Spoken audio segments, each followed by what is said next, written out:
Pasca kebakaran yang menghanguskan ratusan rumah warga di permukiman padat penduduk di Kemayoran, Jakarta Pusat, Wakil Gubernur Jakarta Rano Karno menawarkan warga untuk tinggal di rumah susun. Hingga Selasa sore warga masih bertahan di tenda pengungsian.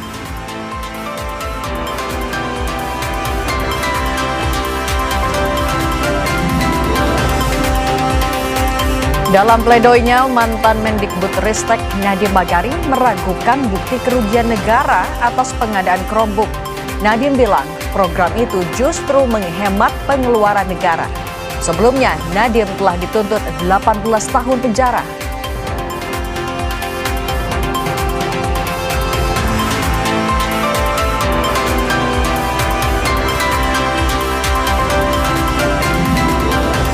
Iran menuding Israel mencoba menyabotase upaya negosiasi damai dengan Amerika Serikat lewat agresi militer yang menyasar milisi Hizbullah di Lebanon.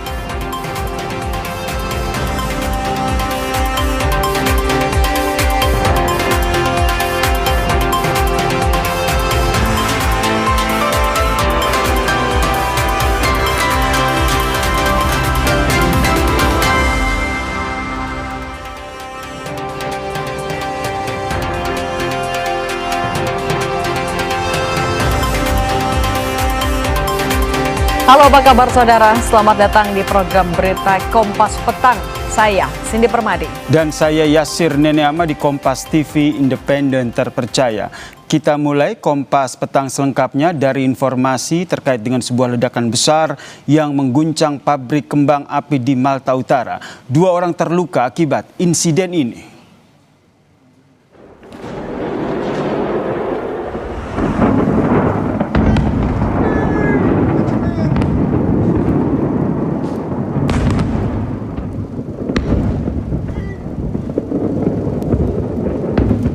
Ledakan besar ini saudara terjadi di Malta. Api dan asap tebal membumbung tinggi saat ledakan pabrik kembang api turut merusak sejumlah bangunan hingga radius beberapa kilometer. Otoritas setempat menyebut tidak ada pekerja yang berada di lokasi saat ledakan terjadi. Meski demikian, pihak berwenang mengatakan 2 pria yang berada tidak jauh dari lokasi ladang mengalami luka-luka.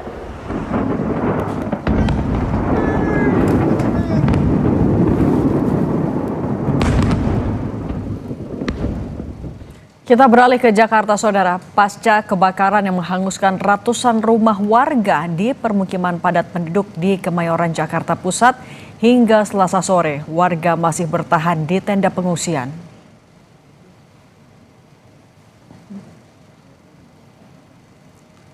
Visual udara menggambarkan ratusan rumah padat penduduk yang hangus tak bersisa di permukiman padat penduduk di Kemayoran, Jakarta Pusat. Warga yang bertahan di tenda pengungsian hingga kini masih membutuhkan air bersih dan kebutuhan lainnya. Sementara sebagian warga kembali ke rumah mereka sambil mencari barang yang bisa diselamatkan.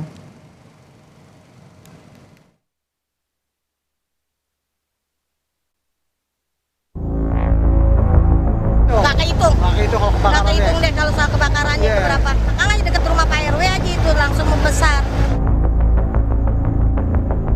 Senin malam, kebakaran hebat melanda permukiman padat penduduk di kawasan Pasar Jiung, Kebon Kosong, Kemayoran, Jakarta Pusat. Api yang menghanguskan lebih dari 300 rumah warga diduga berasal dari korsleting listrik di salah satu rumah di RT 14 RW 04. Api dilaporkan muncul pada pukul 20.55 waktu Indonesia bagian Barat. Dahsyatnya api kemudian menjalar ke rumah-rumah di permukiman padat penduduk tersebut. 3 jam kemudian, kebakaran mulai bisa dikendalikan setelah 33 unit mobil damkar dan 165 personil dikerahkan ke lokasi. Namun, pemadaman baru sepenuhnya berhasil dilakukan pada pukul 4 Selasa dini hari. Warga mengaku kehilangan seluruh harta benda mereka dan saat ini membutuhkan bantuan.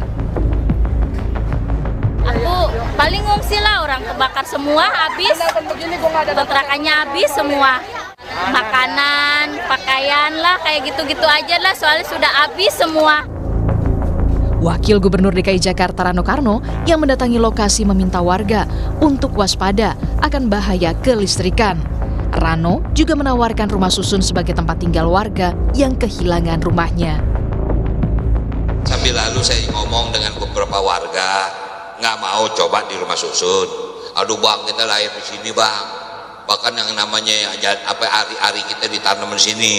Saya bilang, saya lahir di Kemayoran, di Kepu, ari-ari saya juga saya tanam di Kemayoran, masa kita mau sebujak-bujak tinggal di sini. Kita selalu berusaha untuk menyadarkan masyarakat bahwa bukan berarti tidak layak, tapi mungkin kalau tinggal di rumah susun jauh lebih layak. Berdasarkan data Pemprov DKI Jakarta, kebakaran menghanguskan 304 bangunan. Sementara ada 354 kepala keluarga dan 679 jiwa terdampak. 35 diantaranya adalah lansia dan 90 balita. Tim Liputan, Kompas TV. Untuk mengetahui situasi terkini di lokasi kebakaran, kita sapa jurnalis Kompas TV, Benediktus Aditya dan juru kamera Bodia Vimala. Beni, selamat petang. Seperti apa situasi terkini dan apa saja kebutuhan ratusan warga terdampak kebakaran yang sampai saat ini masih belum terpenuhi? Ya, Cindy dan juga saudara, saat ini saya tengah berada di Kebon Kosong, Kemayoran, Jakarta Pusat, di mana di belakang saya ini merupakan salah satu TKP terjadinya pertama kali konsleting arus listrik yang terjadi di wilayah Kebon Kosong ini. Nah, saya akan mencoba memperlihatkan kepada Anda, Cindy dan juga saudara, kalau misalkan di layar Anda ini merupakan salah satu rumah yang diduga menjadi TKP pertama yang sudah diamankan pihak kepolisian dengan garis polisi begitu ya, dan di mana ditengarai di rumah ini muncul percikan listrik pertama hingga akhirnya menyebabkan beberapa rumah di samping ini terjadi kebakaran hingga mengular ke beberapa rumah sekitarnya. Dari info yang kami dapatkan, total 304 bangunan yang hangus dilalap kobaran api begitu, di mana untuk jumlah kakak yang terdampak adalah sekitar 350-an dengan total ada 600 jiwa yang terdampak dan harus mengungsi di tenda-tenda pengungsian hingga pada sampai saat sore hari ini. Nah, selain lokasi TKP pertama, kami juga masih melihat, Cindy dan juga saudara, beberapa masyarakat yang masih mencari beberapa barang-barang miliknya begitu ya, di mana kalau tadi kami tanyakan memang untuk di lokasi ini beberapa warga memang berprofesi sebagai pemulung ataupun pengepul barang-barang bekas maksud kami, sehingga memang beberapa masyarakat ini sampai sore hari ini masih berkumpul untuk mengumpulkan sisa-sisa barang-barang yang bisa dikumpulkan. Nah, untuk sampai saat sore hari ini tadi kami juga mendapatkan informasi bahwa para pengungsi ini telah diungsikan ke beberapa tenda yang berada tidak jauh dari TKP ini, dan memang kebutuhannya juga masih sama, terutama terkait dengan kebutuhan air bersih, kemudian juga listrik yang masih belum bisa menyala sampai pada saat sore hari ini, dan juga beberapa kebutuhan seperti air minum dan yang lain-lain. Begitu, Cindy. Kalau Pemprov juga kan menawarkan relokasi ke rumah susun. Di mana lokasi pastinya warga Kemayoran ini akan dipindahkan? Singkat saja, Beni. Ya, tadi Wakil Gubernur Jakarta Rano Karno memang juga sudah ke sini untuk meninjau, dan tadi yang menjadi solusi adalah salah satunya menawarkan rumah susun begitu ya bagi para pengungsi ataupun korban terdampak kebakaran. Namun sampai pada saat ini kami belum menerima informasi rumah susun mana yang dijadikan opsi pilihan bagi warga pengungsi di sini, karena untuk dari lokasi sini sendiri memang ada beberapa pilihan rumah susun terdekat, diantaranya Wisma Atlet dan juga rumah susun Kemayoran. Begitu, Cindy. Jurnalis Kompas TV Benediktus Aditya dan Bodia Vimala, terima kasih atas laporan Anda.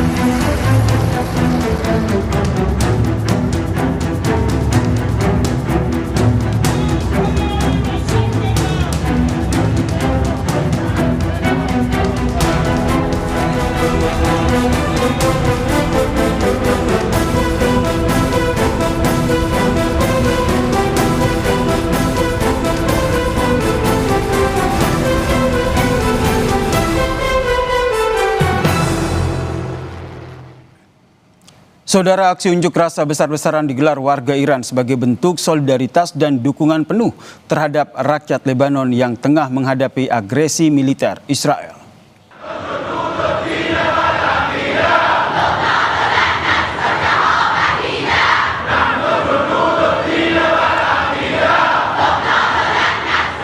Dalam aksi ini, saudara, para demonstran mengibarkan bendera Lebanon, Iran, dan juga Palestina. Mereka mengumandangkan yel-yel kecaman terhadap serangan udara Israel dan menegaskan bahwa poros perlawanan di kawasan Timur Tengah akan tetap berdiri kokoh bersama dengan Lebanon.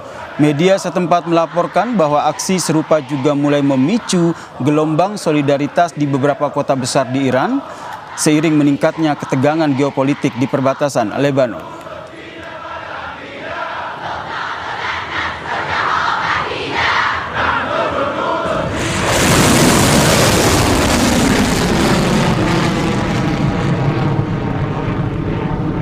Garda Revolusi Iran menempelkan gambar Presiden Trump pada rudal yang menargetkan pangkalan Amerika Serikat sebagai balasan atas serangan terhadap menara telekomunikasi mereka. Rudal yang diluncurkan Iran ini sebagai serangan balasan ke pangkalan udara militer Amerika Serikat, di mana serangan masif ini merupakan respons langsung atas tindakan jet tempur Amerika Serikat yang sebelumnya menghancurkan menara telekomunikasi penting di Pulau Sirik di Provinsi Hormozgan. Di salah satu rudal, IRGC menempelkan foto Presiden Donald Trump dengan tulisan "Sampai orang Amerika terakhir pergi".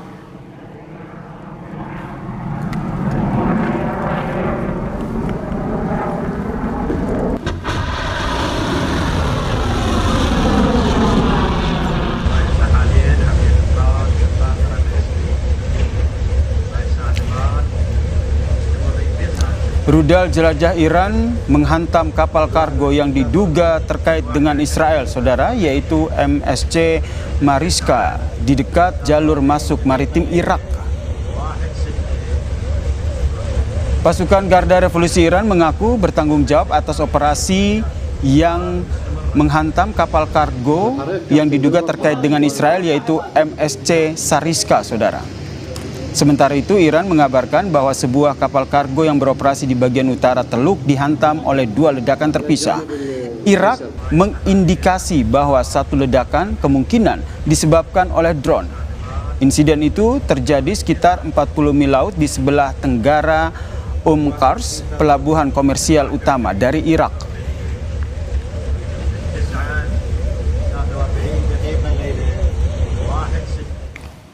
Usai jeda, saudara, dalam pledoinya, mantan Mendikbudristek Nadiem Makarim meragukan bukti kerugian negara atas pengadaan Chromebook. Nadiem bilang program itu justru menghemat pengeluaran negara. Sebelumnya, Nadiem telah dituntut 18 tahun penjara.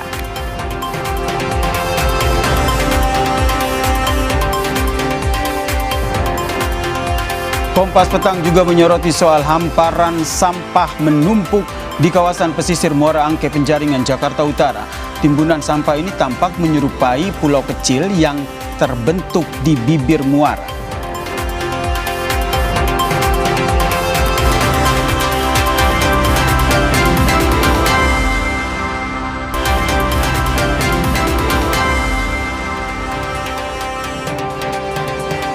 Terima kasih Anda masih menyaksikan Kompas Petang, saudara. Hamparan sampah menumpuk di kawasan pesisir Muara Angke Penjaringan, Jakarta Utara. Tumpukan sampah yang didominasi plastik dan kayu ini tentu saja mengganggu aktivitas nelayan yang melintas di jalur tersebut.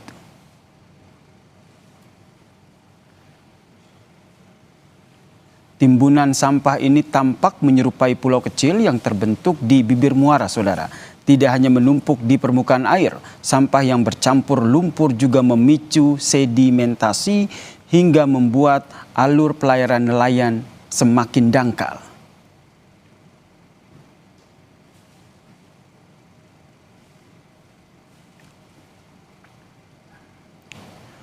Tumpukan sampah ini tentu menyebabkan nelayan kesulitan keluar masuk muara untuk melaut, saudara. Perahu nelayan sering tersangkut di tumpukan sampah hingga mengalami kerusakan. Akibatnya mereka harus mengeluarkan biaya besar untuk memperbaiki bagian kapal yang rusak. Karena akses keluar masuk hanya satu, nelayan tidak punya alternatif jalur lain saat kondisi muara dipenuhi sampah. Para nelayan pun berharap ada penanganan rutin dari pemerintah untuk membersihkan muara agar aktivitas melaut kembali lancar. Kalau keluar nelayan itu kadang-kadang kalau air pasang, kadang-kadang sering kali terjadi nabrak kandasan. Ya kadang-kadang masih ada tunggak karena nggak ada perawatan di bibir kali ini. Itu sampah sama lumpur itu bercampur? Sampah sama lumpur. Itu udah banyak banget? Oh banyak. Itu sejak kapan sih Pak? Sejak ya udah berapa tahun, puluhan tahun. Nggak ada yang bersihin atau gimana? Nggak ada. Pak, ada kadang-kadang ada, cuman nggak terlalu aktif. Nggak aktif. Informasi lain, Saudara, tim Resmob Satreskrim Polres Metro Bekasi menangkap eksekutor pembunuhan warga asal Korea Selatan di Tambun Selatan, Kabupaten Bekasi, Jawa Barat. Tersangka HW mendapatkan imbalan sebesar 139 juta rupiah dari tersangka utama yang merupakan mantan istri korban.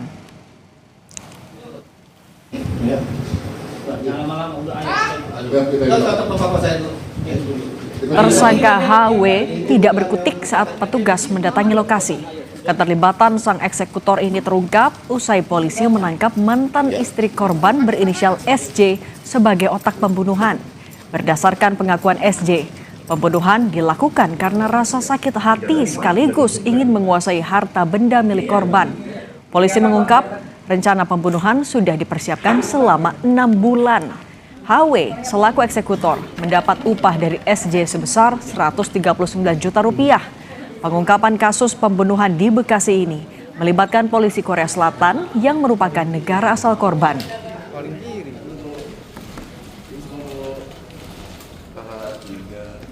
Berdasarkan keterangan saudara SJ bahwa dia melakukannya karena selama ini korban dianggap tidak memberikan nafkah kepada anak-anaknya dan juga karena pembagian harta ya. Kemudian SJ memerintahkan saudara HW yang dulu dikenalnya di tempat gym ya untuk melakukan pembunuhan terhadap korban dengan bayaran 139 juta. Sorotan lain, Saudara, mantan Mendikbudristek Nadiem Makarim meragukan bukti kerugian negara atas pengadaan Chromebook yang menjeratnya di Pengadilan Negeri Tipikor Jakarta. Nadiem bilang program itu justru menghemat pengeluaran negara.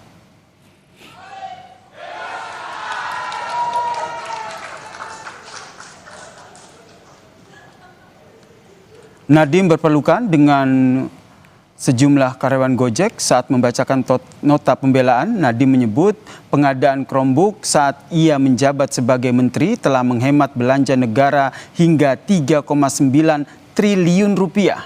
Menurutnya, angka itu jauh dari nilai kerugian negara yang disampaikan jaksa dalam tuntutan, yakni 1,98 triliun rupiah. Ia juga membantah viralnya narasi pembuatan WhatsApp grup yang disebut-sebut membahas tentang pengadaan laptop dan juga Chromebook sebelum dirinya resmi dilantik sebagai menteri. Kebijakan kementerian untuk memilih Chrome OS yang gratis secara mutlak telah menghemat pengeluaran negara Indonesia setidak-tidaknya 3,9 triliun rupiah. Kalau saya dinyatakan bersalah, apakah artinya negara berpendapat bahwa seharusnya kementerian memilih opsi yang lebih mahal? Narasi WhatsApp group disebarkan sebagai bukti niat jahat saya. Selama berbulan-bulan hoax ini disebarkan, tidak ada satupun perbincangan WA group sebelum saya menjadi menteri mengenai pengadaan laptop maupun Chromebook, tetapi terlanjur viral. Orang-orang yang tadinya tidak percaya saya korupsi mulai mempertanyakan kejujuran saya. Sidang pembacaan nota pembelaan Nadiem Makarim diwarnai insiden mati lampu, Saudara. Hakim pun menskor sidang yang gelap gulita ini. Tolong IT, ada IT. Tidak lama berselang, aliran listrik kembali normal dan diikuti sorak dari pendukung Nadiem Makarim.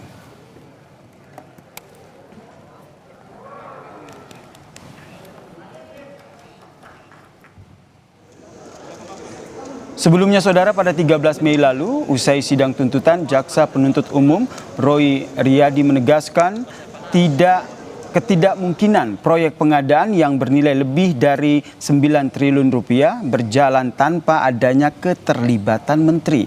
Roy pun pastikan tim jaksa melakukan tugas secara profesional dan menyadari adanya tanggung jawab moral maupun spiritual atas proses hukum yang dijalankan.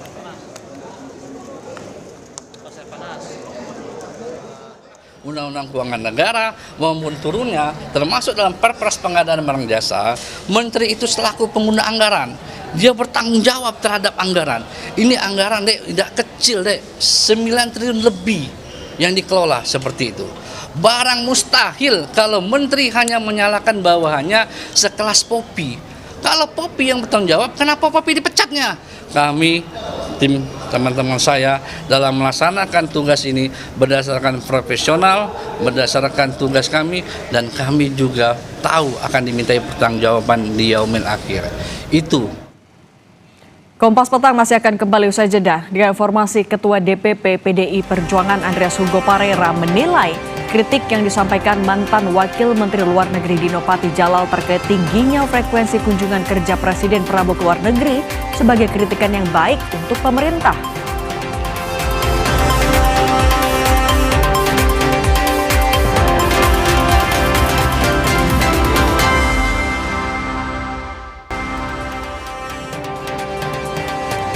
Terima kasih Anda masih menyaksikan Kompas Petang, saya Cindy Permadi. Saudara Ketua DPP PDI Perjuangan Andreas Hugo Parera menilai kritik yang disampaikan mantan Wakil Menteri Luar Negeri Dino Patijalal terkait tingginya frekuensi kunjungan kerja Presiden Prabowo ke luar negeri sebagai kritikan yang baik untuk pemerintah.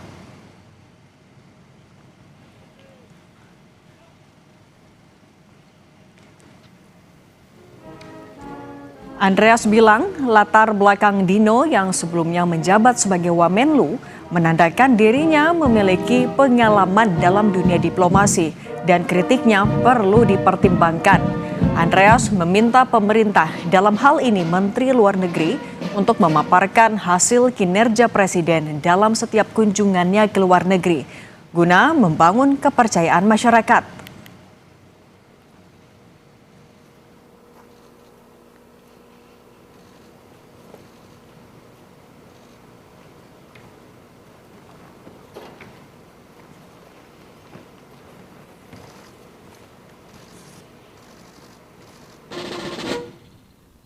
Masukan-masukan untuk ya presiden, karena presiden juga menyampaikan bahwa dia terbuka terhadap kritik baik dari PDI Perjuangan, artinya dari partai maupun tentu dari masyarakat. Gitu.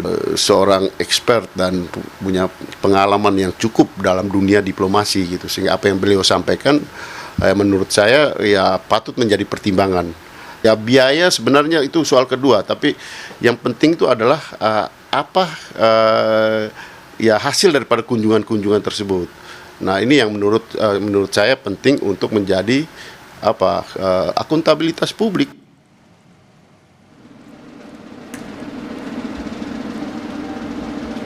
Wakil Ketua Umum Partai Gerindra Habibur Rahman menyebut kritik yang disampaikan mantan Wakil Menteri Luar Negeri Dino Patijalal terkait intensitas kunjungan Presiden Prabowo ke luar negeri kurang etis. Habibur Rahman bilang model komunikasi Dino yang sebelumnya pernah menjabat sebagai Wamenlu kurang tepat dalam menyampaikan kritik. Habibur Rahman meminta Dino untuk menghormati pemerintahan Prabowo yang tengah menjalankan tugasnya saat ini.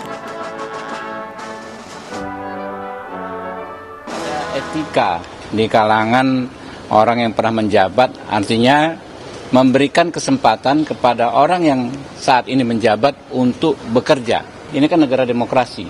Dia bilang negara demokrasi, dia mengkritik, ya saya mengkritik balik beliau. Sejauh apa ya pemahaman beliau soal etika kita ya dalam konteks menyampaikan kritik seperti apa? Seorang mantan Wamenlu 3 bulan ya kan ya menyampaikan kritikan ya hendaknya lebih elegan.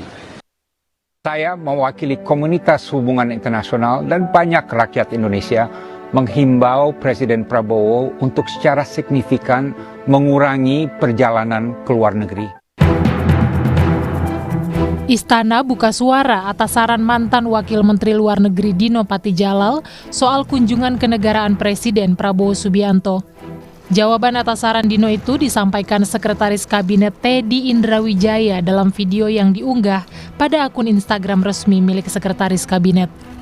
Dalam video berdurasi 6 menit 44 detik itu, Teddy menjelaskan soal anggaran yang sudah dihemat dan jadwal hingga frekuensi kunjungan Presiden Prabowo ke luar negeri. Karena saya di-mention oleh Pak Dubes Dino, sebelumnya terima kasih atas masukan yang telah diberikan. Beliau adalah diplomat hebat, pernah menjadi Wakil Menteri Luar Negeri, walau hanya diberi kesempatan sekitar 3 bulan.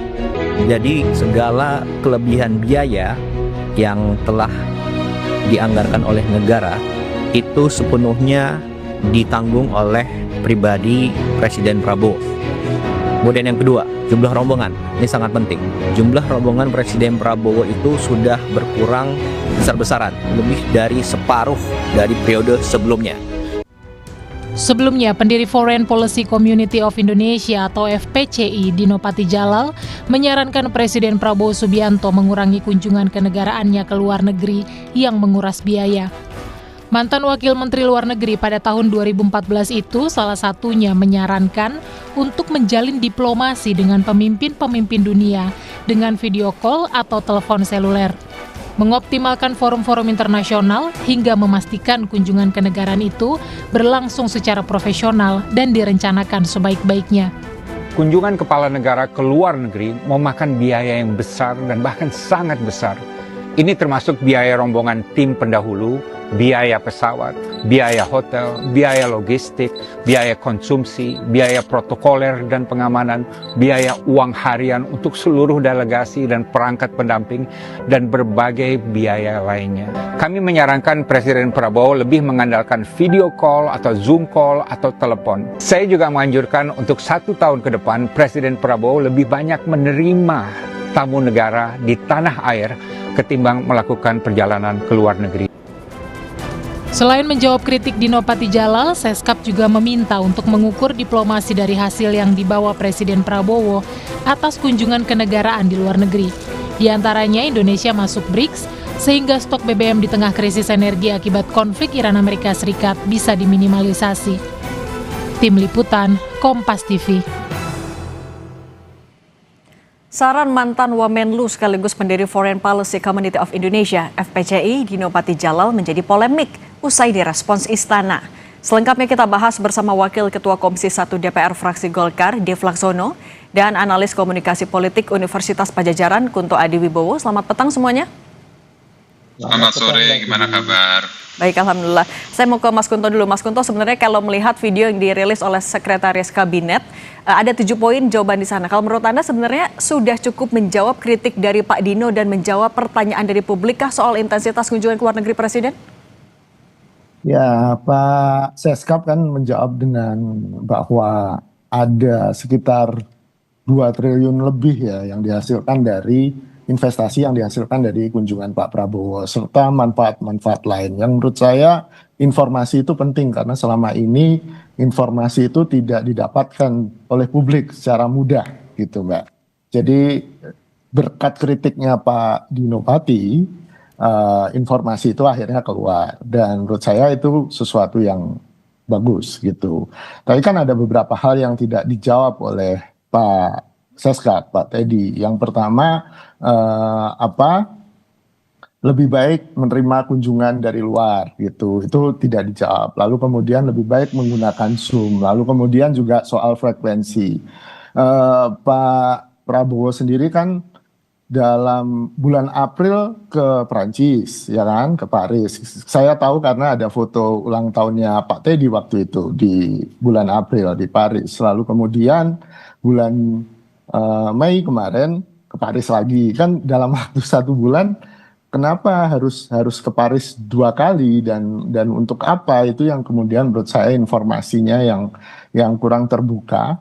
Karena salah satu prinsip good governance itu kan transparansi ya Mbak ya. Dan transparansi dalam hal ini penting, apalagi ada sentimen dengan nilai tukar rupiah kita yang sedang tidak baik-baik saja gitu. Jadi menurut saya itu menjadi concern yang penting yang harus juga dijawab oleh pemerintah. Nah, soal transparansi tadi Bang Dev, salah satu poin atau poin pertama yang justru dijawab juga oleh Pak Seskap adalah soal kelebihan anggaran perjalanan ditanggung oleh Pak Prabowo. Ini akuntabilitasnya gimana kalau sebagian yang ditanggung oleh Presiden?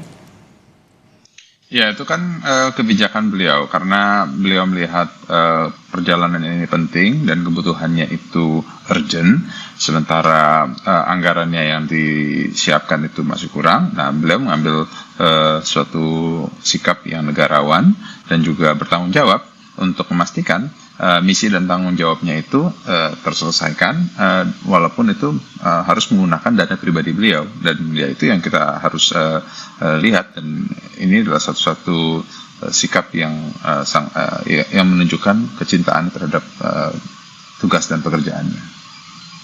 Soal kan juga ketika ada penggunaan dana pribadi, kemudian ada juga penggunaan APBN, tidakkah ada kekhawatiran konflik of interest di sana, Bang Dev? Konflik of interestnya bagaimana? Kan ada pertanggungjawabannya. Jadi anggaran dana yang pemerintah telah siapkan itu juga sementara untuk menyelesaikan misinya ini membutuhkan dana lebih. Nah, untuk kebutuhan tersebut itu beliau selesaikan sendiri. Nah, itu pertanggungjawabannya gimana, Bang Dev? Nggak masalah pertanggungjawabannya itu adalah ya selama uang yang dikeluarkan oleh negara untuk kebutuhan kegiatan ini dapat diselesaikan, ya nggak masalah gitu. Oke, kalau Mas Kunto sebenarnya batasannya di mana penggunaan dana pribadi dan juga penggunaan APBN ketika perjalanan itu membawa nama negara? Menurut Anda itu ada suatu kewajaran atau ada yang harus dikritisi juga? Ya, saya nggak tahu kalau levelnya presiden ya Mbak ya. Tapi kalau saya sendiri seorang ASN, dosen di perguruan tinggi negeri, kalau saya harus keluar duit sendiri untuk penelitian saya, ya rasa-rasanya oke-oke saja. Tapi kalau untuk misalnya perjalanan dinas, kayaknya kok agak aneh ya gitu. Karena satu, saya nggak punya duitnya. Yang kedua, ada problem kemudian dengan akuntabilitas tadi. Bahwa suatu waktu saya kemudian bisa bilang, lo kan pernah pakai duit saya. Jadi ini ada hak saya di sini, di dalam pekerjaan ini. Yang kemudian mungkin harusnya itu masuk 100% ke negara. Nah, menurut saya sebenarnya secara prinsip kan untuk menghindari hal-hal itu ya Mbak ya, good governance. Makanya ada akuntabilitas, makanya ada transparansi, dan yang itu yang sebenarnya kita butuhkan dari pemerintah. Artinya bagaimana pemerintah kan bisa menjelaskan kewajaran ketika penggunaan dananya ada dana pribadi di sana? Ya Mbak, kalau menurut saya ya itu penting dijawab, makanya transparansi itu jadi penting gitu ya. Soal bahkan kalau ada dana yang kemudian kurang, nah ini kan kurangnya berapa, Pak Prabowo nalangin berapa, kan gitu harusnya jelas gitu dalam hitung-hitungannya. Ketika itu transparan dan Pak Prabowo bilang, oh ya udah ini hadiah dari saya, oke, no problem, nggak ada masalah. Tapi kemudian ketika ini nggak transparan, ada potensi korup di situ yang kita nggak ingin terjadi. Kita juga nggak ingin ini akan membawa hal yang buruk kepada Pak Prabowo kan gitu. Oke, kalau ada keanehan, kemudian ada potensi korup di sana ketika tidak ada transparansi, Bung Dev, Anda sebenarnya bagaimana? Anda menerima kritikan itu? Ada keberatan tidak? Kalau ada pandangan bahwa apa yang dilakukan dengan adanya uang pribadi presiden juga digunakan, itu ada sesuatu yang sepertinya cukup janggal. Kalau saya tidak melihat kejanggalan ya, selama laporan pemeriksaan itu berjalan dengan baik, itu bukan suatu kendala. Yang lebih utama itu kan kita harus lihat daripada hasil akhir akan kunjungan tersebut, dan sudah dipaparkan baik dalam bentuk komitmen ataupun juga dalam bentuk kegiatan lanjutannya, dan yang saya tahu persis bahwa setelah pasca kunjungan dari Presiden ke Paris, beliau juga kerap mengirim menteri-menterinya yang terkait teknis untuk menindaklanjuti pertemuan-pertemuan tersebut gitu. Dan hasilnya itu terasa dengan ada investasinya, ada programnya, ada kebijakannya, dan ada hasilnya kepada masyarakat baik secara makro ataupun secara mikro di setiap level lapisan masyarakat di seluruh Indonesia. Nah, itu yang harus kita apresiasi dan harus dilihat secara detail.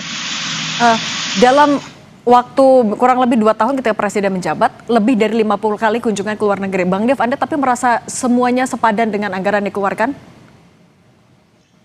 Ya, kalau kita lihat secara makro, memang tidak bisa dihitung satu persatu, karena kan masing-masing kunjungan itu memiliki perbedaan fungsi dan guna dan kegiatan. Ada kegiatan-kegiatan rutin seperti misalnya kegiatan pertemuan high level summit, baik apakah itu di PBB, ASEAN, ataupun juga di Eropa, ataupun juga pertemuan-pertemuan bilateral yang memiliki fungsi ekonomi secara jangka panjang.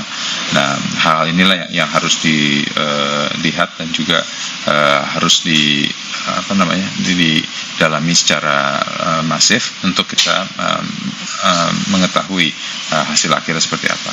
Oke, soal intensitas kunjungan ke luar negeri, Presiden kan juga ramai di media sosial, Mas Kunto, karena dinilainya tidak peka dengan misalnya dolar yang sedang menekan rupiah dan lain-lain. Anda melihatnya, Mas Kunto, sudah cukup pekakah pemerintah sebenarnya mendengar kegelisahan dari masyarakat soal ini? Ya Mbak, itu memang permasalahan komunikasi yang harus segera diadres, dijawab oleh pemerintah. Yang pertama kan bahkan ketika bencana Sumatera terjadi, Pak Prabowo sedang di luar negeri. Dan kita baru tahu setelah, ada bencana Pak Prabowo di luar negeri. Lalu kemudian ada beberapa hal lain yang dikritik oleh, ya tidak hanya Pak Dino kan, ada banyak pengamat yang kemudian Pak Seskap bilang inflasi pengamat kan gitu. Jadi menurut saya pemerintah harus lebih bisa mendengarkan sih Mbak gitu. 54 kali itu bukan hal yang sedikit. Saya setuju dengan Pak Dev bahwa harus diukur secara makro, termasuk kos yang harus ditanggung oleh bangsa ini ketika presidennya nggak ada di Indonesia gitu. Itu kos yang juga harus dikalkulasi, baik itu kos secara sosial, kos secara ekonomi gitu kan, dan kos-kos lainnya. Dan itu mungkin tidak hanya soal anggaran yang berapa rupiah tadi gitu, tapi kos-kos yang terkait dengan koordinasi pemerintah dan segala macamnya, yang menurut saya harusnya DPR sebagai wakil rakyat ini bisa kemudian mengontrol pengambilan keputusan pemerintah terkait dengan luar negeri ini. Oke, pada intinya transparansi dan akuntabilitas itu yang juga harus diperhatikan. Mas Kunto Adiwibowo dan Bang Dev Laksono, terima kasih sudah berbagi bersama kami di Kompas Petang. Sehat selalu. Terima kasih. Usai jeda, saudara, Iran menuding Israel mencoba menyabotase upaya negosiasi damai dengan Amerika Serikat lewat agresi militer yang menyasar milisi Hizbullah di Lebanon.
Saudara, aksi unjuk rasa besar-besaran digelar warga Iran sebagai bentuk solidaritas dan dukungan penuh terhadap rakyat Lebanon yang tengah menghadapi agresi militer Israel.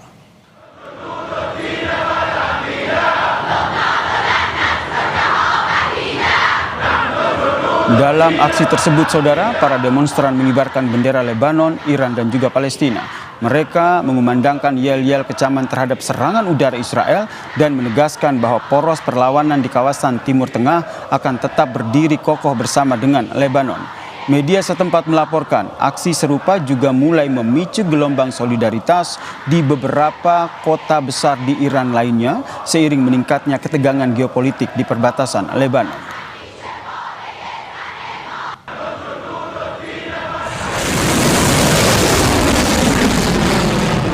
Garda Revolusi Iran menempelkan gambar Donald Trump pada rudal yang menargetkan pangkalan Amerika Serikat sebagai balasan atas serangan terhadap menara telekomunikasi mereka.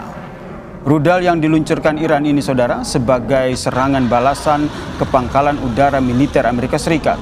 Serangan masif ini merupakan respons langsung atas tindakan jet tempur AS yang sebelumnya menghancurkan menara telekomunikasi penting di Pulau Sirik di Provinsi Hormozgan.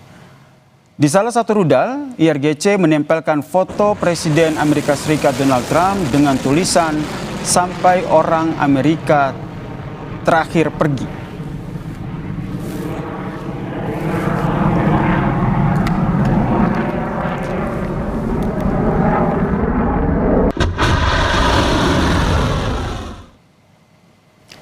Komando Militer Utama Iran mengingatkan jika Israel melakukan serangan terhadap Beirut, Lebanon, maka penduduk Israel Utara harus meninggalkan daerah tersebut jika mereka tidak ingin terluka. Melalui tayangan televisi pemerintah, militer Iran mengingatkan jika Israel terus melanggar kesepakatan gencatan senjata di Lebanon, maka Iran akan membalasnya. Sebelumnya, Perdana Menteri Israel Benjamin Netanyahu memerintahkan serangan terhadap pinggiran dari selatan Beirut yang dikuasai oleh kelompok milisi Hizbullah. نتانیاهو در ادامه شرارت‌های خود در منطقه ضاحیه و بیروت را تهدید به بمباران نموده و برای ساکنان آن هشدار تخلیه اعلام کرده است. با توجه به نقض مکرر آتشبس توسط رژیم در صورت عملی شدن این تهدید به ساکنان بخش‌های شمالی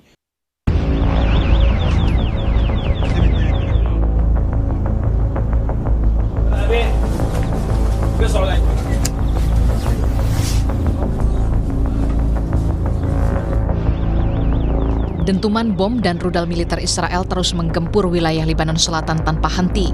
Tidak hanya menghancurkan infrastruktur, Tel Aviv kini menetapkan garis kuning di Lebanon Selatan.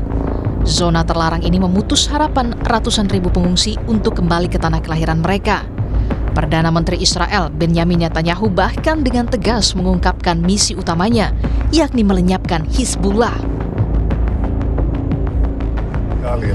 אלוף פיקוד צפון עם מפקד האוגדה נורקין, עם המפקדים שרואים כאן, עם החיילים בשטח. דיברתי עם המח"טים שנמצאים עכשיו בתוך השטח, ואני שומע אותם ואני שומע גם את החיילים שחלקם נמצאים כאן מאחוריי. יש פה רוח לחימה אדירה. מכאן מנהלים את הקרב נגד חיזבאללה בצפון, ואני חייב להגיד לכם שיש כאן...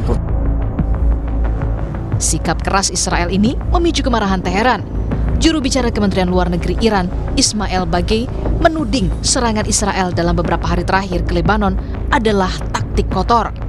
Israel dituduh sengaja membunuh proses diplomatik demi melanggengkan perang di kawasan tersebut.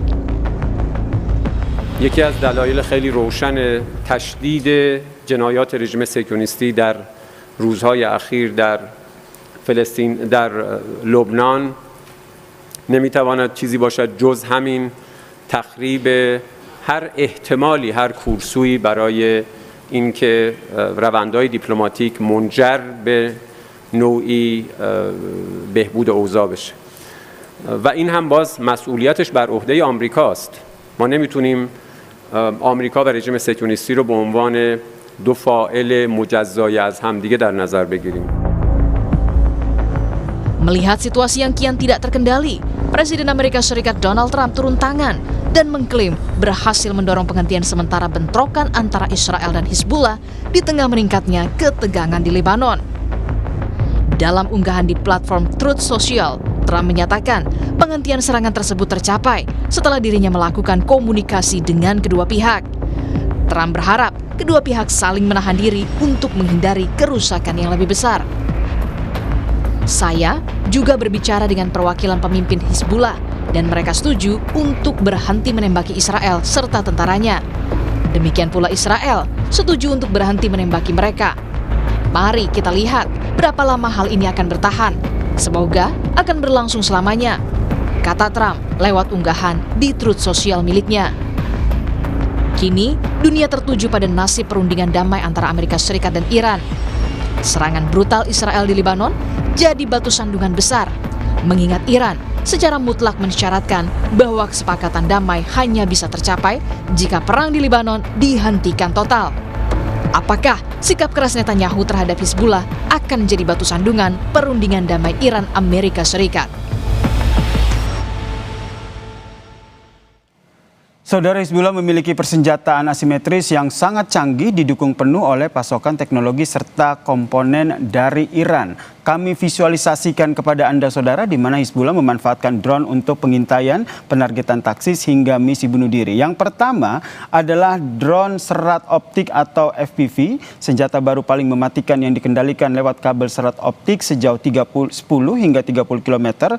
Karena tidak memancarkan sinyal radio ataupun satelit, drone ini kebal terhadap sistem jamming elektronik dan berhasil menembus radar canggih milik Israel. Yang kedua ada namanya drone Ababil seri 2, drone kamikaze taktis yang membawa hulu ledak tinggi untuk menabrak target pangkalan militer atau sistem pertahanan udara. Tidak hanya drone saudara, Hizbullah juga diperkirakan memiliki lebih dari 150.000 roket dan juga rudal, diantaranya adalah rudal Almas ataupun Diamond. Rudal pandu anti-tank canggih yang bekerja dengan sistem top attack. Rudal ini dilengkapi kamera pada moncongnya sehingga memungkinkan operator mengunci target yang tidak terlihat langsung. Lalu ada rudal Fadi seri 1 maupun seri 2 saudara, di mana rudal artileri berkaliber besar dengan daya jangkau menengah yang digunakan untuk membombardir area pangkalan militer yang letaknya jauh lebih dalam. Sementara itu saudara, untuk Israel, tidak hanya Hizbullah saudara, Israel juga memiliki drone, di mana kalau kita lihat ini adalah rudal dari Israel yang itu Tamir ataupun Iron Dome. Ini berfungsi untuk mencegah serangan-serangan udara yang dilakukan oleh lawan. Sementara itu Stunner ataupun David Sling ini juga merupakan salah satu rudal yang dimiliki oleh Israel.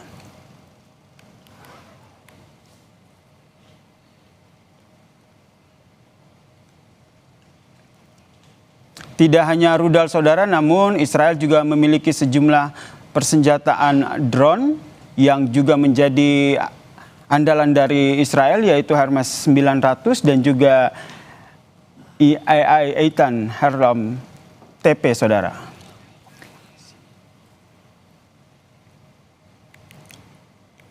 Dan saudara, militer Israel mengancam akan terus melancarkan serangan besar-besaran ke Lebanon Selatan yang disebut sebagai pusat pertahanan Hizbullah. Iran pun mengancam akan keluar dari proses negosiasi dengan Amerika Serikat jika serangan Israel ke Lebanon ini berlanjut. Pertanyaannya, apakah perundingan damai AS-Iran akan terhenti akibat ulah Israel? Kami membahasnya dengan dosen ilmu politik Universitas Udayana, Evata Filomeno Boromeu Duarte, dan juga Direktur Indonesia Intelligence Institute, Ridwan Habib, yang telah bergabung bersama kami di Kompas Petang. Selamat sore semuanya, Mas Ridwan, Mas Evata. Selamat sore, Mas Yesi. Bapak-bapak. Saya ke Mas Evata dulu. Mas Evata, ini terbaru Iran dengan tegas menyebut bahwa Israel berusaha menyabotase perundingan damai dengan Amerika Serikat. Apakah ini artinya jika AS tidak bisa mengendalikan Israel, maka perundingan damai ini akan gagal? Ya, hal ini sudah disampaikan oleh Perdana Menteri Israel yang mengatakan bahwa Israel bukanlah negara bagian ke-51 dari Amerika. Jadi Amerika Serikat jangan coba mengganggu kedaulatan, dan serangan ini merupakan serangan unilateral yang dilakukan oleh Israel. Mengingat bahwa serangan dari Hizbullah ini memang biasanya menyerang wilayah utara dari Israel.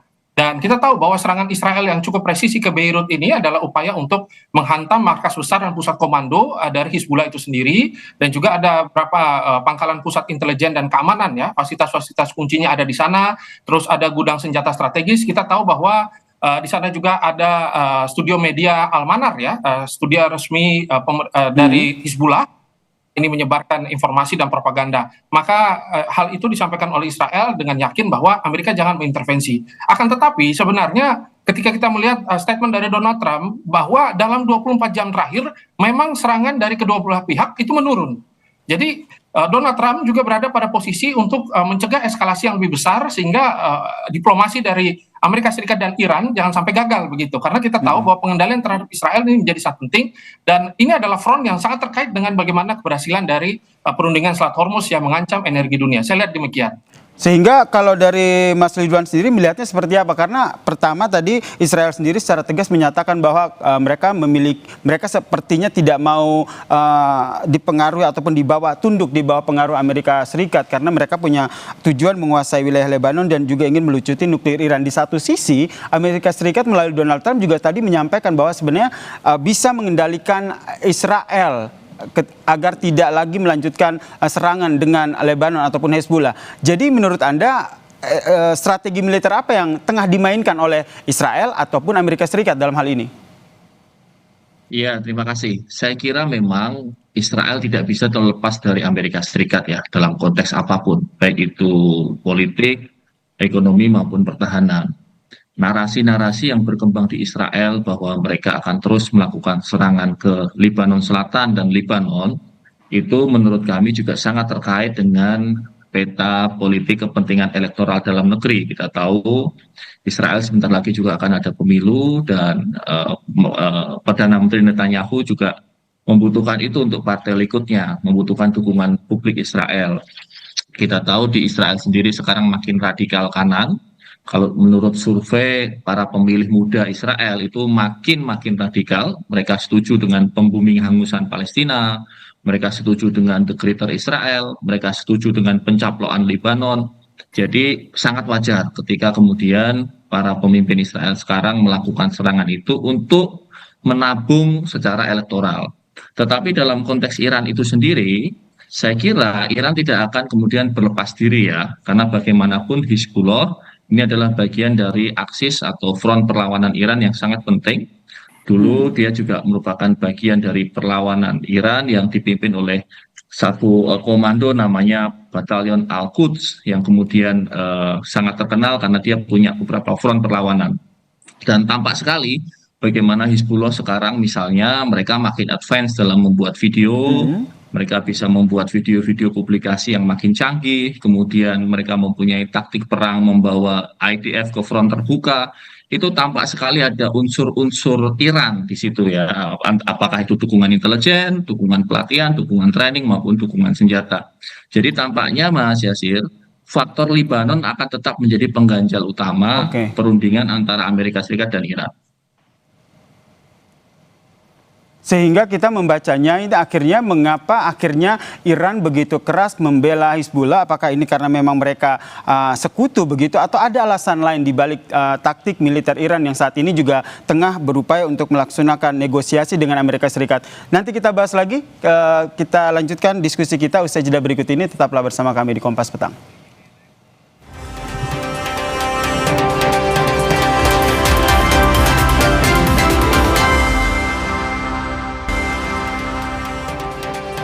Pertanyaan gantung saya tadi ke Mas Efata adalah kenapa akhirnya Iran ini begitu lantang dan juga begitu tegas begitu ingin membela Hizbullah, dalam hal ini Lebanon begitu, karena kalau kita lihat ini kan selain masuk dalam salah satu perjanjian poin perjanjian damai dengan Amerika Serikat, selain itu juga memang selama ini Anda melihatnya seperti apa yang tengah dimainkan oleh militer Iran? Baik, tentu secara militer support yang begitu sangat signifikan itu memang selama ini sudah diberikan. Akan tetapi ini lebih kepada satu solidaritas politik yang disampaikan oleh Iran, bahwa sama ini Iran bertempur tidak sendirian. Mereka bertempur bersama dengan Yaman, mereka bertempur bersama dengan Lebanon, khususnya Hizbullah, yang mereka bertempur bersama milisi-milisi Suriah dan juga Irak. Dan solidaritas ini akhirnya juga dibaca oleh Iran bahwa mereka tidak boleh sedikit pun bergeming. Maka dari itu yang dilakukan oleh Iran secara politik justru malah menutup seluruh bentuk komunikasi diplomatis tidak langsung. Hal ini kan membuktikan bahwa mereka cukup serius terkait dengan masalah Lebanon dan juga mungkin daerah-daerah sekitar kawasan. Dan kita tahu bahwa dalam rencana serangan tanggal 19 kemarin, Israel cukup kecewa dengan Amerika Serikat. Sebenarnya ada serangan besar-besaran yang mau dilancarkan bersama dengan Israel, tetapi Amerika Serikat memilih pada posisi untuk menghentikan serangan dan lebih fokus pada meja perundingan. Maka kita bisa melihat kalau Israel dibiarkan leluasa, menjadi ancaman juga untuk Iran. Dan kita tahu bahwa situasi kali ini seperti orang menikah tetapi tidak bisa bercerai. Dari Amerika dan juga Israel ini seperti orang menikah gitu, tetapi mereka tidak bisa bercerai. Dan kita tahu bahwa kondisinya malah makin sulit, dan penghentian terkait dengan masalah Selat Hormuz ya dan seluruh diplomatik energi ini membuat semuanya berada pada posisi deadlock. Dan kita tahu hal tersebut menjadi salah satu bagian yang kalau dalam bahasa saya justru sekaranglah Israel yang bergerak untuk mengunci Lebanon, dan ini menjadi daya tawar baru dari yang nanti akan diberikan kepada Amerika Serikat untuk dibawa dalam meja perundingan Iran. Saya lihat demikian. Sehingga kita lihat bahwa yang terbaru Trump akhirnya bisa langsung menyatakan bahwa mengklaim bahwa sudah menelpon baik Hizbullah maupun Israel agar mereka sepakat untuk tidak melakukan serangan dulu. Menurut Mas Ridwan sendiri ini akan bertahan seperti apa? Bertahan berapa lama? Hizbullah sudah menyatakan ya bahwa mereka akan terus melakukan serangan kepada kota-kota di Israel. Itu sudah tegas mereka sampaikan dengan berbagai macam kanal media mereka. Dan tampaknya dari Iran sendiri juga tidak akan mengerem itu, karena bagaimanapun juga itu akan memecah konsentrasi, setidaknya konsentrasi Israel. Di sisi lain Iran sedang membutuhkan jeda waktu untuk melakukan rekalibrasi kemampuan militernya. Mereka setiap hari melakukan produksi drone baru, mereka memindahkan koordinat-koordinat rudal balistiknya, sehingga bersiap untuk kemungkinan perang berikutnya. Iran membutuhkan jeda waktu itu, dan jeda waktu itu diberikan dengan sangat baik oleh Hizbullah dengan cara melakukan serangan-serangan secara random kepada kota-kota di Israel maupun serangan kepada tentara IDF yang sudah masuk ke selatan Sungai Litani di Lebanon Selatan, dan itu akan sangat menyulitkan Israel. Di sisi lain, Trump juga betul kata Mas Evata tadi terkunci dengan hubungan baiknya dengan Israel. Saya kira Trump juga sangat membutuhkan Israel, termasuk juga dalam lobby-lobby politik dalam negeri Amerika Serikat. Kita tahu pemilu makin dekat, November, dan itu membutuhkan logistik yang luar biasa besar. Dan itu pasti didukung oleh korporasi atau jejaring ekonomi dari jaringan Zionis Israel. Jadi sama-sama saling membutuhkan, sama-sama saling mengunci.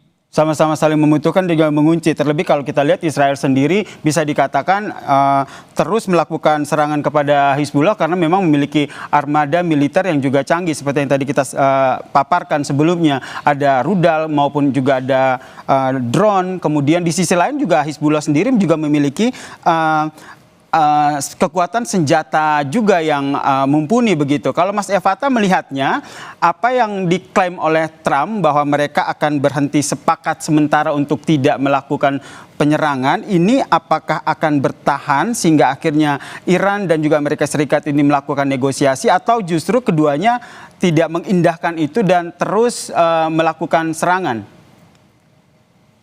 Baik, dalam posisi yang seperti ini tampaknya memang harus ada tekanan-tekanan secara militer ya untuk memuluskan jalannya diplomasi. Ini ya biasa dengan koersif diplomasi. Tetapi kita bisa melihat bahwa pembagian tugas ini justru malah memperparah kondisi dunia hari ini begitu.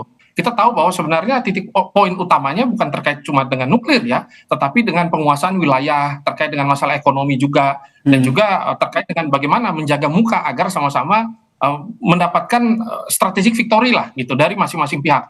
Akan tetapi dengan berjalannya waktu malah kondisi ini jauh dari harapan. Maka ke depan tampaknya mau dan tidak mau akan ada tekanan secara internasional. Tekanan secara internasional itu saat dimana ketika perang ini dilaksanakan begitu panjang ya dengan bantuan militer banyak pihak, dan kita tahu bahwa dunia malah sepakat untuk membuka Selat Hormuz secara paksa ya, dan juga kita melihat bahwa posisi Iran juga makin terhimpit, maka ke depan tampaknya perang ini membuat Iran ya dengan koalisi-koalisinya terpaksa harus membicarakan dan mengkalibrasi ulang begitu sebenarnya apa-apa saja yang bisa disepakati sementara dulu ya, terkait dengan minimal gencatan senjata ini masih tambah panjang. Kalau kita lihat situasi hari ini justru malah tambah parah. Iran malah mengeluarkan dekret tidak akan ada lagi diplomasi jenis apapun dan harus secara langsung dengan Iran. Maka semua komunikasi yang tertutup ini membuat bahwa Iran siap untuk melakukan perang, begitu juga dengan proksi-proksi yang selama ini berada di sana. Maka itu yang dianggap oleh Israel sebagai bagian celah, dan serangan-serangan ini sebenarnya ada serangan-serangan presisi yang sudah dipersiapkan dengan Amerika Serikat. Kita tahu bahwa sudah ada pemindahan senjata ratusan ton ya selama ini gitu pelan-pelan ya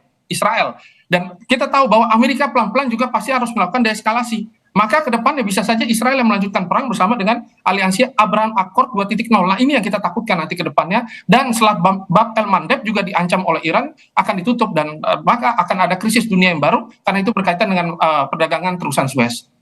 Kalau Mas Ridwan sendiri melihatnya apakah betul perundingan ini betul-betul akan terancam dan sudah tidak punya titik temu lagi karena Israel yang terus menggempur Hizbullah, atau dengan adanya ancaman dari klaim dari Iran yang menyatakan bahwa kalau seandainya Iran akan Amerika Serikat terus membombardir Lebanon, maka perundingan ini tidak akan berjalan begitu. Ditambah lagi apa yang disampaikan oleh Donald Trump yang bilang bahwa sebenarnya Israel dan juga Hizbullah ini sudah sepakat. Jadi menurut Anda lebih ke arah mana ini perundingan akan bisa terrealisasi keduanya atau sebaliknya?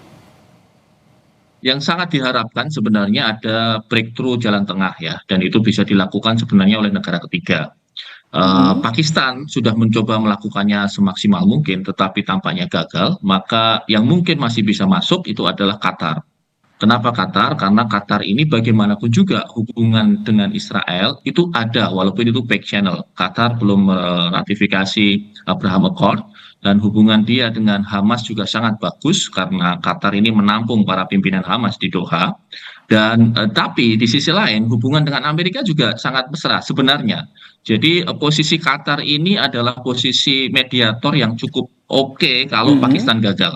Nah, kalau kemudian misalnya ini Qatar bisa mengusulkan satu resolusi baru, misalnya ceasefire atau gencatan senjata di Lebanon Selatan yang ditaati bersama-sama antara Hizbullah dan dan Israel selama perundingan Amerika dan Iran berlangsung. Selama ini Qatar memang berkomunikasi baik dengan Hizbullah. Para pimpinan-pimpinan Hizbullah sering difasilitasi secara rahasia untuk terbang ke Qatar.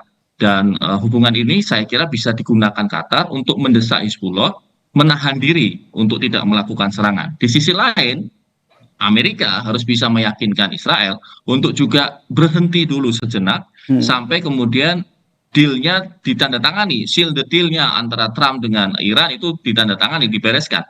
Walaupun kita tahu tadi yang dijelaskan Mas Evata, Israel pasti tidak akan mau. Karena Israel ini terus berupaya melakukan rayuan-rayuan maut kepada Amerika Serikat untuk melanjutkan perang dengan Iran. Jadi di satu sisi Israel ini memang nggak mau ada perdamaian dengan Iran. Karena mereka meyakini kalau perdamaian itu terjadi, maka cepat atau lambat Iran akan membesar menjadi kekuatan poros utama di Timur Tengah yang bisa menyatukan poros-poros Islam yang lain dan membahayakan Israel. Jadi menurut Israel, mumpung masih lemah, mumpung Iran ini masih tertatih-tatih setelah digempur 47 hari, ayo diserang sekarang, hancurkan sekarang. Itu kan narasinya Israel. Yang kemudian Trump tidak mau seperti itu. Nah jadi tampaknya Mas Yasir tunggu mungkin 1-2 hari apakah mungkin ada breakthrough, terobosan dari negara ketiga. Kalau itu ada mungkin saja masih ada harapan. Oke, berharap ada kontribusi dari negara-negara ketiga termasuk Qatar juga Pakistan. Anda juga melihat hal yang sama, Mas Evata, bahwa sebenarnya masih ada peluang untuk duduk negosiasi? Baik, dalam beberapa diplomasi kita juga coba untuk membaca pola ya, bahwa selama ini sudah ada pola tidak langsung, diplomasi tidak langsung dengan Oman, ya kan awalnya itu begitu sangat indah gitu ya, terus habis itu bersama dengan Pakistan, ya juga dengan Qatar begitu. Tetapi justru kali ini Iran juga merasa bahwa diplomasi itu menjadi ajang pelemahan gitu menurut mereka. Karena kita tahu kelompok-kelompok yang berdiplomasi ini adalah kelompok-kelompok yang dianggap moderat begitu. Maka sebenarnya kelamaan seolah-olah ada udang di balik batu, seolah-olah ada rencana penggulingan terhadap rezim yang sedang berkuasa. Itu yang ditakutkan secara intelijen oleh pemerintahan Iran dan juga IRGC gitu. Maka dalam bentuk-bentuk hari ini mereka justru membatalkan dan juga merubah semua strategi. Mereka mengatakan bahwa kalau ingin berdiplomasi, hentikan dulu serangan terhadap Lebanon dan baru kita bicara begitu bersama dengan Iran direct gitu ya. Jadi tidak ada secara back channel lagi. Nah, itu yang disampaikan oleh Iran ya kepada dunia, dan itu yang menjadi titik temu dari kondisi hari ini, dan tampaknya agak sedikit sulit juga. Agak sedikit sulit, tapi tentu saja kita berharap ya ada negosiasi yang terjalin dan juga jadi begitu antara Iran, Israel maupun juga dengan Amerika Serikat. Terima kasih Mas Evata dan juga terima kasih Mas Ridwan Habib telah berbagi perspektifnya di Kompas Petang. Salam sehat semuanya. Salam sehat. Terima kasih, selamat sore. Usai jeda saudara, Kompas Petang masih akan punya informasi terkait dengan Direktorat Reserse Cyber Polda Jawa Tengah menangkap 39 tersangka kasus penipuan daring sindikat internasional. Satu di antaranya adalah mantan model yang direkrut untuk meyakinkan korban.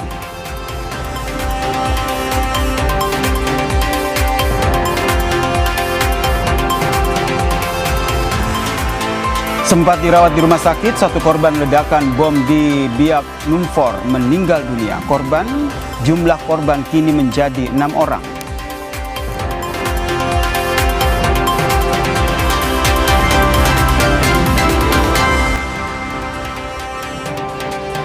Saudara, sempat dirawat di rumah sakit, satu korban ledakan bom di Biak Numfor meninggal dunia.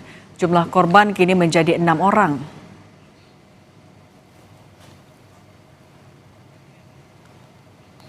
Korban terbaru atas nama Mina Puadi meninggal dunia Selasa pagi setelah menjalani perawatan intensif di RSUD Biak. Kabid Humas Polda Papua menjelaskan, Mina Puadi awalnya hanya mengalami luka pada bagian dahi akibat ledakan bom peninggalan Perang Dunia di kawasan Kompleks Perikanan Distrik Kota Biak. Namun setelah diobservasi, korban mengalami patah tulang rusuk serta pendarahan di organ limpa. Total korban meninggal kini menjadi 6 orang, sementara 3 orang lainnya belum ditemukan. Bertambah 1 orang atas nama Nyonya Mina Puadi, umur 51 tahun. Ternyata yang bersangkutan mengalami patah tulang rusuk dan pendarahan di limpa akibat tertimpa tiang dan motor tempel. Sorotan lain saudara, tim Resmob Satreskrim Polres Metro Bekasi menangkap eksekutor pembunuhan warga asal Korea Selatan di Tambun Selatan, Kabupaten Bekasi, Jawa Barat. Tersangka berinisial HW mendapatkan imbalan sebesar 139 juta rupiah dari tersangka utama yang merupakan mantan istri korban. Tersangka HW tidak berkutik saat petugas mendatangi lokasi. Keterlibatan sang eksekutor ini terungkap usai polisi menangkap mantan istri korban berinisial SJ sebagai otak pembunuhan. Berdasarkan pengakuan SJ, pembunuhan dilakukan karena rasa sakit hati sekaligus ingin menguasai harta benda milik korban. Polisi mengungkap rencana pembunuhan sudah dipersiapkan selama 6 bulan. HW selaku eksekutor mendapat upah dari SJ sebesar 139 juta rupiah. Pengungkapan kasus pembunuhan di Bekasi ini melibatkan polisi Korea Selatan yang merupakan negara asal korban. Berdasarkan keterangan saudara SJ bahwa dia melakukannya karena selama ini korban dianggap tidak memberikan nafkah kepada anak-anaknya, dan juga karena pembagian harta ya. Kemudian SJ memerintahkan saudara HW yang dulu dikenalnya di tempat gym ya, untuk melakukan pembunuhan terhadap korban dengan bayaran 139 juta. Direktorat Reserse Siber Polda Jawa Tengah menangkap 39 tersangka kasus penipuan daring sindikat internasional. Satu di antaranya adalah mantan model yang direkrut untuk meyakinkan korban. 23 warga negara Indonesia, 4 warga negara Myanmar, serta 7 warga negara Nepal ditangkap Ditsiber Polda Jateng yang diduga melakukan tindak pidana penipuan pada warga Amerika Serikat hingga kerugian 41 miliar rupiah. Di antara para pelaku, terdapat mantan artis ibu kota yang berprofesi sebagai model. Modus yang dilakukan pelaku yaitu menggunakan foto dan video perempuan. Mereka juga menyiapkan model asli untuk panggilan video dan memperkuat hubungan emosional. Korban yang mulai percaya diarahkan untuk berinvestasi pada platform perdagangan aset kripto palsu yang dimanipulasi oleh jaringan pelaku. Marketing itu dia dapat korban. Ya, apabila di dalam pendalaman mereka itu si korban itu butuh keyakinan, ya, maka yang tampil adalah bukan marketing tapi model, ya. Karena apa? Karena marketing ini pingin supaya korban ini segera melakukan investasi model. Saudara, Timnas Indonesia U19 menghajar Myanmar 3-0 dalam pertandingan pertama Grup A Piala AFF U19 2026 di Stadion Utama Sumatera Utara, Deli Serdang pada Senin malam.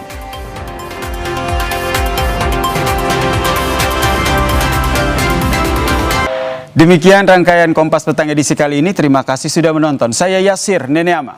Saya Cindy Permadi. Sesaat lagi ada Sapa Indonesia Malam. Sampai jumpa.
Terima kasih Anda telah menyaksikan Kompas Petang.